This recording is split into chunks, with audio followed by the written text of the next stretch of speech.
ساری کی ساری چیزیں انسان کے اعضاء کے باقی رہنے تک ہے، یعنی اس دنیا کے حد تک۔ لیکن جب دنیا ختم ہو جائے گی، آنکھ بند ہو جائے گی، سانس ختم ہو جائے گی، تو پھر جس چیز کو انسان قیمتی سمجھتا ہے وہ ساری کے ساری حقارت، ساری کی ساری بیکار ہے۔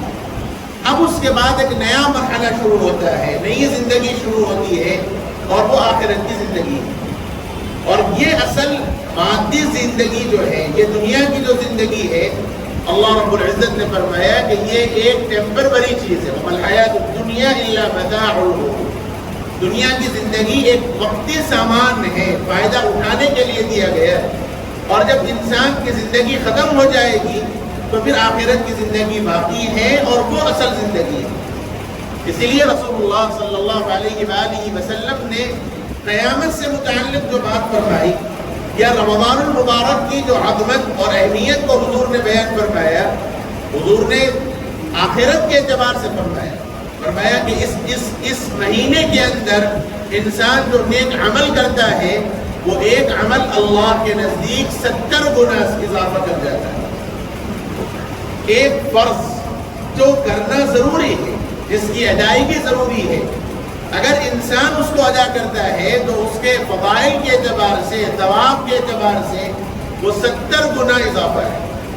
اور جو آدمی نفل پڑھتا ہے، حضور اکرم صلی اللہ علیہ وسلم نے فرمایا کہ ایک نفل فرض کے برابر کر دیا جاتا ہے۔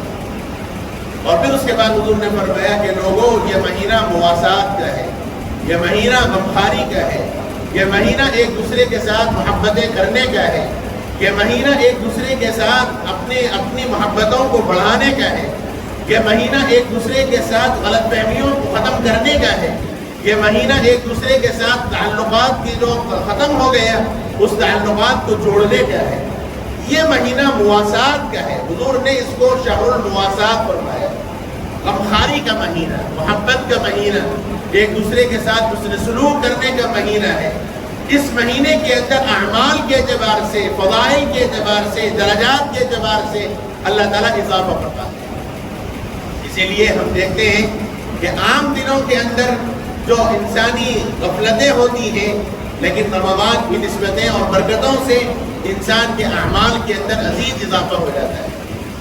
انسان فرائض تو پڑھتا ہی ہے، نوافل کی بھی کثرت کرتا ہے، نوافل کے ساتھ ساتھ تراویح کا بھی اہتمام کرتا ہے۔ یہ ایک رمضان کی برکت ہے۔ اسی لیے حدیث میں فرمایا گیا کہ رمضان کے اندر شیاطین کو قید کر دیا جاتا ہے، سرکش شیاطین جو انسان کے حواس پر قابو رکھتے ہیں، اللہ تعالیٰ ان شیاطین کو جکڑ دیتے ہیں۔ اس لیے اس مہینے کی بڑی عظمت ہے، اس مہینے کا بڑا اہتمام کرنا چاہیے، اس کی عبادتوں میں اپنے آپ کو لگانا چاہیے۔ جیسے گزشتہ جمعہ میں نے عرض کیا کہ عام زندگیوں میں، عام 11 مہینے کے معمولات میں اور اس مہینے کے معمولات میں کچھ تو فرق ہونا چاہیے۔ اس لیے حدیث پاک کے اندر رسول اللہ صلی اللہ علیہ وآلہ وسلم نے فرمایا، جس کا رمضان صحیح گزرا اس کا سال صحیح گزرے گا، اور جو رمضان کی برکتوں سے محروم کر دیا جائے گا وہ اگلے سال کی برکتوں سے محروم کر دیا جائے گا۔ رمضان اگر صحیح گزرتا ہے تو پھر یہ سمجھنا چاہیے کہ اگلے ایام انشاءاللہ صحیح معنوں میں گزرے گی۔ اس لیے اس ایک مہینے کے اندر اپنے آپ کو زیادہ سے زیادہ اللہ کی عبادت میں لگانا چاہیے۔ میں نے گزشتہ جمعہ عرض کیا کہ ایک روٹین بننی چاہیے، ایک معمولات بننے چاہیے۔ گزشتہ 11 مہینے کی ہماری جو مصروفیات ہیں، ان مصروفیات سے یہ ایک مہینے کی مصروفیت بالکل الگ تھلگ ہونی چاہیے۔ وہ 11 مہینوں میں اگر میری صبح 10 بجے 11 بجے ہوتی ہے تو یہ مہینے میں میری صبح جلد سے جلد ہونی چاہیے۔ اور گزشتہ میں نے عرض کیا کہ سحر کی برکتیں تو ہوتی ہیں، رسول اللہ صلی اللہ علیہ وآلہ وسلم نے گزشتہ امتوں میں اور اس امتوں میں فرق سحر کے متعلق فرمایا۔ سحر کو انبیاء کی سنت قرار دیا گیا، سحر کرنا سنت ہے نبی اکرم صلی اللہ علیہ وآلہ وسلم کی اور انبیاء۔ اس لیے سحر کے موقع پر اٹھتے تو ہیں، 2 رکعت سے 12 رکعت تک تہجد کا اہتمام کر لینا چاہیے۔ سال بھر مجھے توفیق نہیں ملتی، لیکن یہ ایک مہینہ ہے، اس مہینے میں 2 رکعت اللہ کے سامنے، 4 رکعت اللہ کے سامنے پڑھ کر توبہ اور استغفار کر کے اللہ کے سامنے اپنے گناہوں کا استحضار کر کے اللہ سے معافی مانگ کے اپنے آگے آنے والی زندگیوں میں خیر اور برکت مانگنا چاہیے۔ ایسے ہی افطار کے موقع پر کھانے پینے پر زیادہ توجہات کے بجائے اللہ سے مانگنے پر زیادہ توجہ کرنا چاہیے۔ یہ استغفار کا مہینہ، یہ غمخواری کا مہینہ ہے، یہ قرآن کا مہینہ ہے، یہ برکتوں کا مہینہ ہے۔ اس مہینے کو بڑی عظمت کے ساتھ گزارنا چاہیے، اس لیے اس کا بہت اہتمام کیجیے۔ خاص طور پر تراویح کا موقع یہ بڑی قیمتی چیز ہے۔ رسول اللہ صلی اللہ علیہ وآلہ وسلم نے تراویح کی نسبت اپنی طرف کی ہے۔ ایک روایت میں اللہ کے نبی صلی اللہ علیہ وآلہ وسلم نے فرمایا، اللہ نے لوگوں پر روزہ فرض کیا اور میں نے رمضان کا قیام مسنون کیا۔ اللہ تعالیٰ نے روزہ فرض کیا، وَسَنَنْتُ لَكُمْ قِيَامًا کی روایت حضور نے فرمایا کہ میں رمضان میں قیام کو تمہارے لیے مسنون قرار دیا۔ ہمارے لیے اللہ نے جو فرائض بتلائے ہیں وہ اہمیت کی چیز ہے۔ رسول اللہ صلی اللہ علیہ وسلم نے جو چیزیں بتلائی ہیں وہ بھی ہمارے لیے کم نہیں ہے، بلکہ نبی کا بتلایا ہوا بھی اللہ کا بتلایا ہوا ہے۔ درجات کے اعتبار سے فرق ہے۔ اللہ کا بتلایا ہوا فرض ہے، نہ کرنے پر گناہ ہے، اور نبی کے بتلائے ہوئے طریقے دو قسم کے ہیں۔ ایک وہ طریقہ جس پر نبی نے مداومت کی ہے، جس پر حضور نے ہمیشگی فرمائی ہے، جس کو ہم سنت مؤکدہ کہتے ہیں، اس کے چھوڑنے پر تو گناہ ہے۔ لیکن وہ سنتیں جو رسول اللہ صلی اللہ علیہ وسلم نے کبھی کی ہیں اور کبھی حضور نے امت کی شفقت کے پیش نظر چھوڑ دیا، اس کو ہم سنت غیر مؤکدہ کہتے ہیں، اس کے چھوڑنے پر گناہ نہیں۔ تو سنت کی بھی حیثیت ہے۔ اللہ کے نبی صلی اللہ علیہ وسلم نے فرمایا، وَسَنَنْتُ لَكُمْ قِيَامًا، اور میں نے تمہارے لیے اس رمضان کے قیام کو مسنون قرار دیا۔ اس لیے تراویح بڑی اہم چیز ہے، تراویح کا بڑا اہتمام کرنا چاہیے۔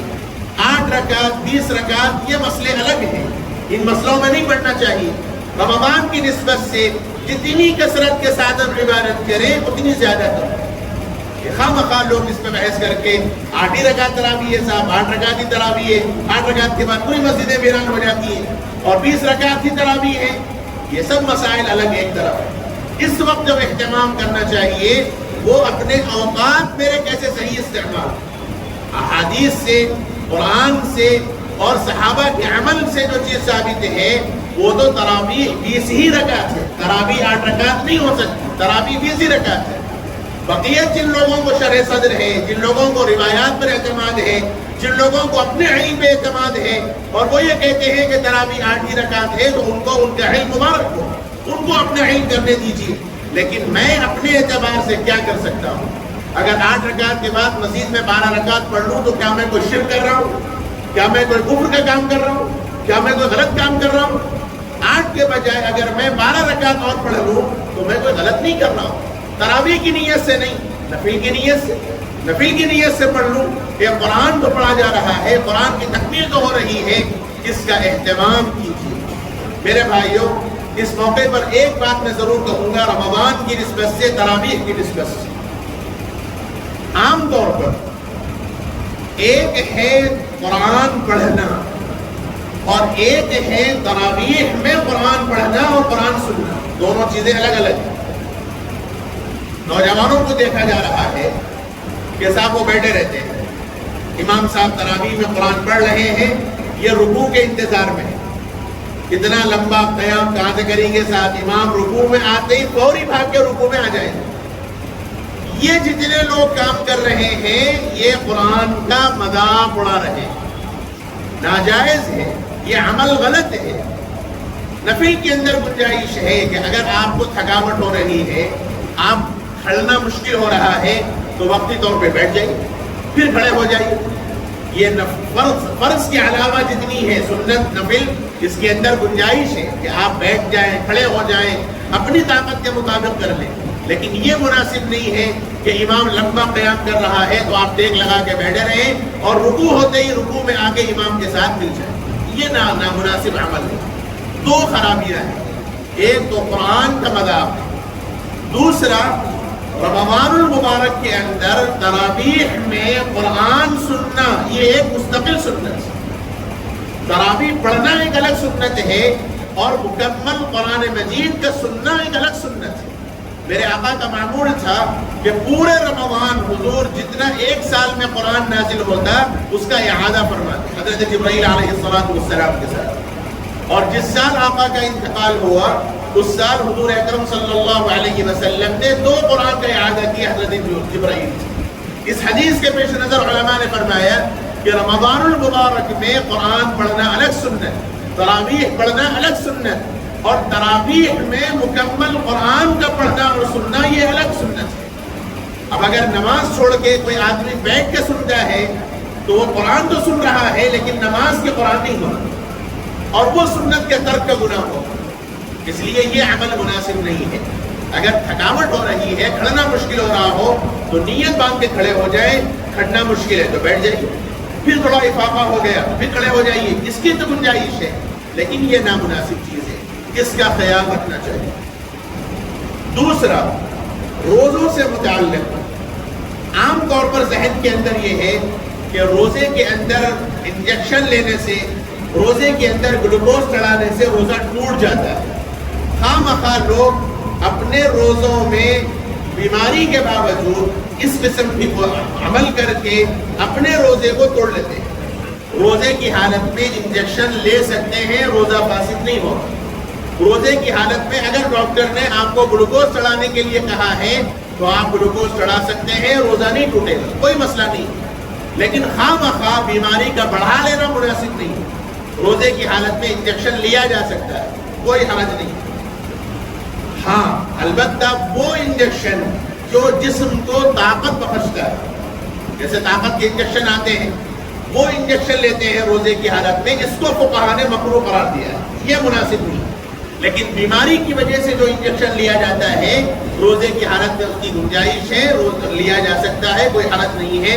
ڈاکٹر نے گلوکوز چڑھانے کو کہا ہے تو چڑھایا جا سکتا ہے، کوئی حرج نہیں۔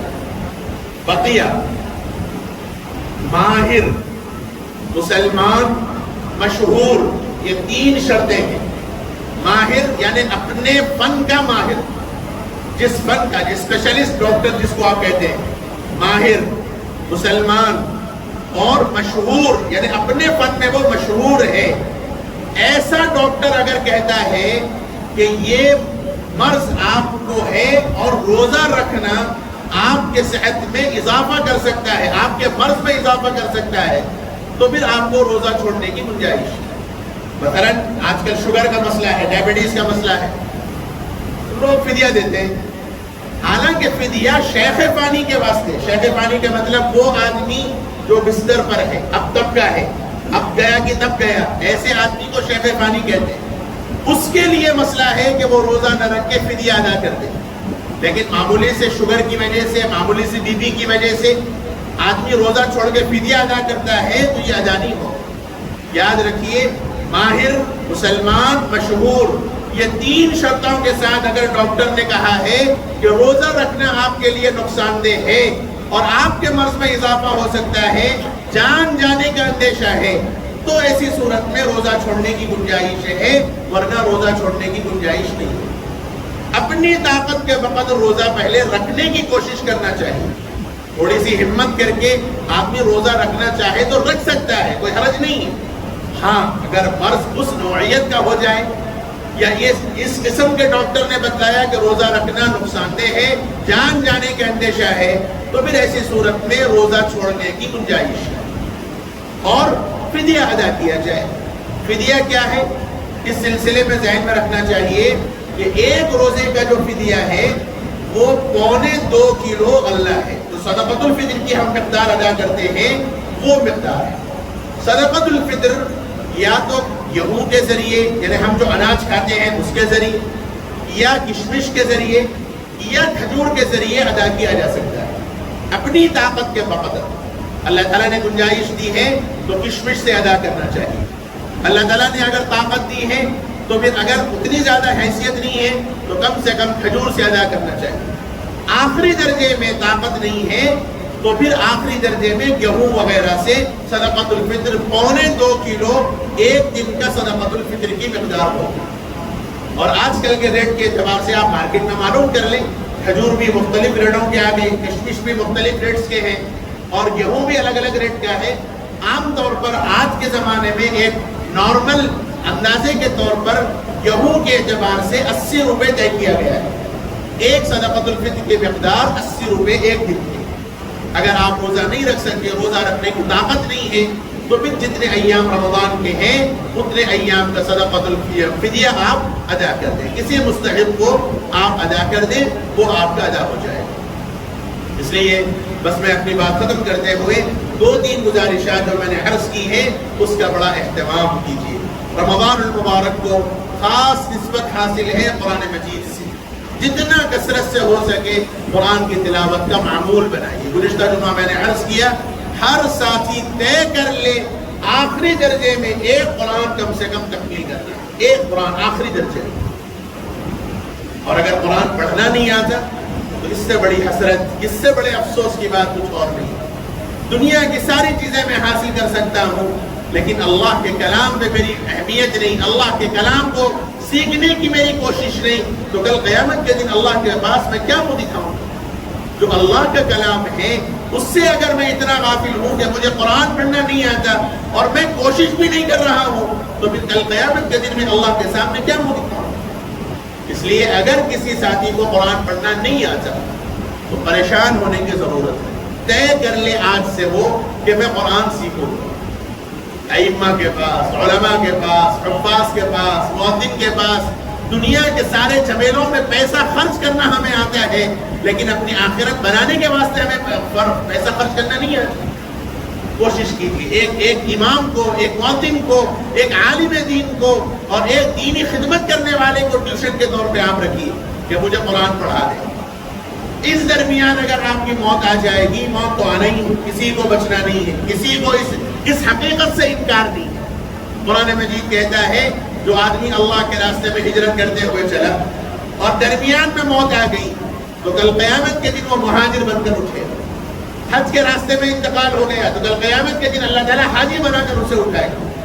اس لیے قرآن اگر پڑھنا نہیں آتا اور قرآن سیکھنے کا ارادہ میں نے کر لیا اور اس کے واسطے کوشش کر کے میں نے کسی کو اپنے طور پر متعین کر لیا, تو میرے بھائیوں اگر اس درمیان موت آ بھی جائے گی تو انشاءاللہ اللہ کے پاس مکمل قرآن پڑھنے والا بنا کے اللہ تعالیٰ ہمیں اٹھائے.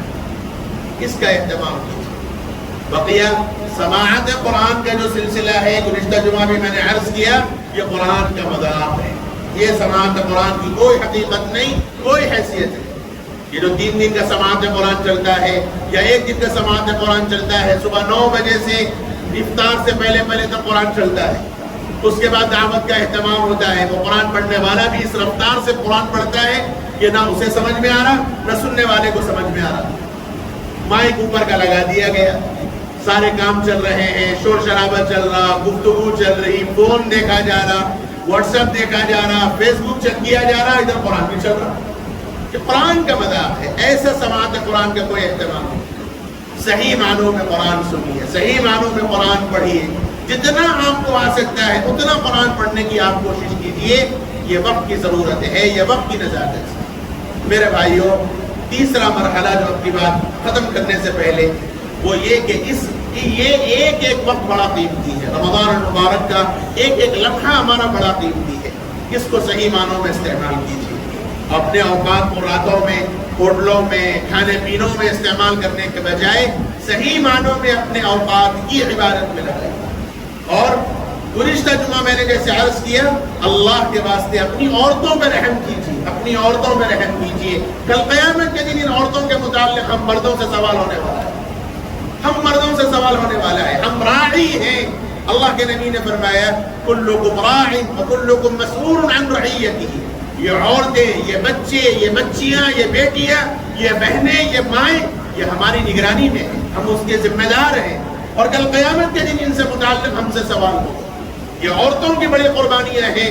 سحر کے آخری لمحے تک بیچاریاں چولہوں کے اندر رہتی ہیں. افطار کے آخری لمحے تک یہ بیچاریاں چولہوں میں رہتی ہیں. ان کو اللہ سے مانگنے کا بھی ٹائم نہیں ملتا. ہم مردوں کی ذمہ داری ہے ان کو پابند کریں. جیسے میں نے عرض کیا گزشتہ جمعہ, میں رات کا کھانا کھانے تیار ہوں, میں افطار میں صرف 1 کھجور اور پانی پینے تیار ہوں. کوئی اہتمام کی ضرورت نہیں ہے افطار میں. لیکن ساری گھر کی عورتیں اور بچیاں بیٹھ کر اللہ کے حضور کی ریاضاری کر کے مانگنے کا اہتمام کیجیے۔ ہم میں کا ہر ساتھی پریشان ہے اپنے اعتبار سے، مختلف حالات کے اعتبار سے، کوئی ایسا نہیں ہے جو کہہ سکے صاحب میں خوشحال ہوں۔ اپنے اپنے اعتبار سے میری کیا مجبوری، میری کیا پریشانی، میرے کیا مسائل ہو، میں جانتا ہوں۔ ہر ایک گھرا ہوا ہے، یہ موقع ہے، ان کی طرف سے در کھلا ہوا ہے۔ وہ کہہ رہے ہیں کہ آؤ مجھ سے مانگو میں دوں گا۔ جب دینے والا دینے تیار ہے تو مانگنے والوں کو کیا پریشانی؟ لیکن ہمیں شیطان نے الجھا دیا کھانے پینے میں۔ جو عین مانگنے کا وقت ہے، جو عین اللہ کے سامنے گریہ بازاری کا وقت ہے، میرے بھائیوں، ہم نے اس وقت کو کھانے پینے میں لگا لیا۔ لمحے اخیر تک روٹی ہونا، چاول ہونا، کھچڑی ہونا، پاپڑ ہونا، کھٹا ہونا، اس کے بغیر سحر نہیں ہو رہی ہماری۔ افطار کا موقع ہے تو پورے بھجیے، گلگلے اور دہی بڑے، حلیم کے بغیر افطار ہی نہیں ہو رہا ہم لوگوں کا۔ اور عورتیں بیچاری مردوں کے واسطے لگی ہوئی ہیں چولہوں کے اندر۔ اگر یہ کھانا اتنا ضروری ہے تو ذرا پہلے اہتمام کر لیں۔ ٹھنڈا کھا لیں کوئی مسئلہ نہیں، لیکن عورتوں کو پابند کیجیے۔ دستر پہ بٹھائیے ان کو پابندی کے ساتھ، بیٹھ کے اللہ سے مانگو، ہم سب مانگیں گے اللہ سے۔ یہ سحر کا موقع بڑا قیمتی ہے، 2 سے 4 رکعت عورتوں کو پابند کیجیے۔ خود میں بھی پڑھوں، میں اگر اٹھوں گا آرام سے اور اٹھ کے بیس کر کے سیدھا آ کے اس میں بھی موبائل میں واٹس ایپ چیک کر لیتے ہوئے سحر کروں گا، تو پھر میرے گھر کی اولاد اور میرے گھر کی عورتیں کہاں دین حاصل کریں؟ یہ کچھ دنوں کے واسطے یہ لعنت کو ہٹا دیجیے اپنے پاس۔ یہ شیطان جب تک رہے گا موبائل کی شکل میں کام نہیں کر سکے گے ہم لوگ۔ میں بہت سے اللہ کے بندے ماشاءاللہ میں دیکھتا ہوں رمضان میں وہ فون استعمال ہی نہیں کرتے۔ ماشاءاللہ بڑی اچھی بات ہے، اہتمام کیجئے رمضان کا صحیح معنوں میں۔ ایک ایک وقت بڑا قیمتی ہے، ایک ایک لمحہ قیمتی ہے۔ اپنی بچیوں کو اللہ کے سامنے مانگنے لگائیے۔ چھوٹے چھوٹے ہاتھ جب اللہ کے سامنے اٹھیں گے تو اندازہ کیجئے اس مولا کو کتنا رحم نہیں آئے گا، کتنا رحم نہیں آئے گا۔ میں تو سدا کا گنہگار، میں تو گنہگار ہوں، لیکن میرا چھوٹا بچہ تو معصوم ہے، میری چھوٹی بچی تو معصوم ہے گناہوں سے۔ جب وہ ہاتھ اٹھا کر اللہ کے سامنے نہ بھی مانگے، مانگنا نہیں آتا، لیکن صرف ہاتھ اٹھا دے تو اللہ تعالیٰ تو صرف ظاہر کو دیکھتے ہیں، مولا ظاہر پہ فیصلے کرتے ہیں۔ رحمت حق بہانہ بھی جو ہے، اللہ کی رحمتیں صرف بہانے ڈھونڈتی ہے۔ یہ ایک چھوٹا، میرے چھوٹا بچہ بچی کا ہاتھ اٹھا ہوا ہونا بھی میری مغفرت کا باعث بن جائے گا انشاءاللہ۔ اس لیے اس کا خاص خیال رکھیے، اپنے اوقات کا صحیح استعمال کیجئے۔ ایک ایک لمحہ فرائض کو جماعت کے ساتھ اہتمام کیجیے۔ سال بھر میں فرائض پڑھتا تو تھا لیکن جماعت سے نہیں پڑھتا تھا۔ رمضان میں اہتمام کیجیے کہ جماعت سے اہتمام ہو جائے۔ نمازیں نہیں پڑھتا تھا، اللہ معاف کر دے، لیکن رمضان میں اہتمام کے ساتھ نمازیں پڑھنے کی فکریں کرنا چاہیے۔ ورنہ رمضان کے مہینے میں بھی اگر نمازیں چھوٹ جائیں، اس سے بڑی حسرت کی بات اور کیا ہو سکتی ہے، اس سے بڑی افسوس کی بات اور کیا ہو سکتی ہے۔ اس لیے اس کا خیال رکھیے۔ اب تعالیٰ اپنے کرم سے جو باتیں کہی گئی ہیں ہم سب کو اس پر عمل کی توفیق نصیب فرمائے۔ اے اللہ، جن حضرات نے دعاؤں کی درخواست کی ہے، مالک ان سب کے جائز تمناؤں کو پورا فرما، ان کی ضروریات کی تکمیل فرما۔ اے اللہ، جو بیمار ہیں ان سب کو شفائے کاملہ عاجلہ دائمہ مستمرہ نصیب فرما۔ جو مرحوم ہیں ان کی مغفرت فرما، ان کے درجات کو بلند فرما۔ اے اللہ، اپنے کرم سے رمضان کے حق کو ادا کرنے کی توفیق نصیب فرما۔ رمضان کی عبادتیں ہماری قبول فرما۔ اے اللہ، استقامت کے ساتھ اعمال صالحہ کرنے کی توفیق نصیب فرما۔ اے اللہ، ہم نے جو مانگا وہ بھی عطا فرما۔ مانگنے سے جو رہ گیا، مانگنا چاہیے تھا نہیں مانگ سکے، اے اللہ اپنے خاص کرم سے عطا فرما۔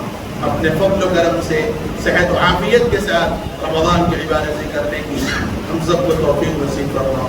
ہماری دعاؤں کو قبول فرما۔